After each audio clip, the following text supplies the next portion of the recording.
atin pong ulat panahon muna, bahagyahong bumilis itong bagyong Luis na isang tropical depression habang yan ay nasa may baybayin ng Debilacan sa bahagi ng Isabela. Ayon sa latest update na nakalap ng Bombo Weather Center, ang sentro ng bagyo ay natukoy sa may coastal waters ng naturang bayan at kumikilos ito ng northwest direction sa bilis na 20 kilometers per hour. Taglay na ng bagyong yan ang lakas ng hangin na 45 kilometers per hour at yan ay malapit sa sentro. Meron din itong pagbugso ng hangin na 60 kilometers per hour.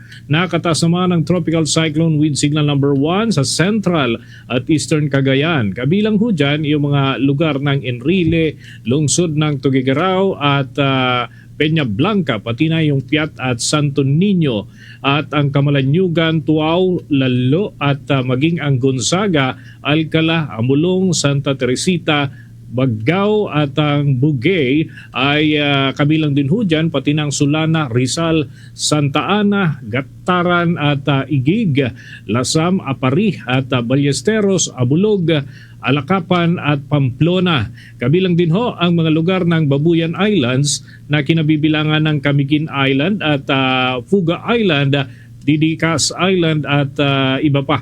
Yung Isabela Province, Quirino, silangang parte ng timog na bahagi ng Apayao, kabilang dyan yung Flora, Santa Marcela at Conner at Pudtol, pati na yung Luna ay kabilang din sa nasa ilalim ng signal number 1. Ang silangang bahagi ng Kalinga, yung lungsod ng Tabuk at Tanudan at Pinukpok pati ang Rizal ay nasa signal number 1 din. Ang silangang bahagi ng Mountain Province na kinabibilangan ng Paracelis, Natonin at silangang bahagi ng Ifugao. Kabilang dyan yung Aguinaldo, Alfonso, Lista at hilagang bahagi ng Aurora na kinabibilangan naman ng Dinalungan, Kasiguran, Dilasag at Dipaculaw. Pinapayuhan ng mga residente doon sa mga apektadong lugar na mag-ingat.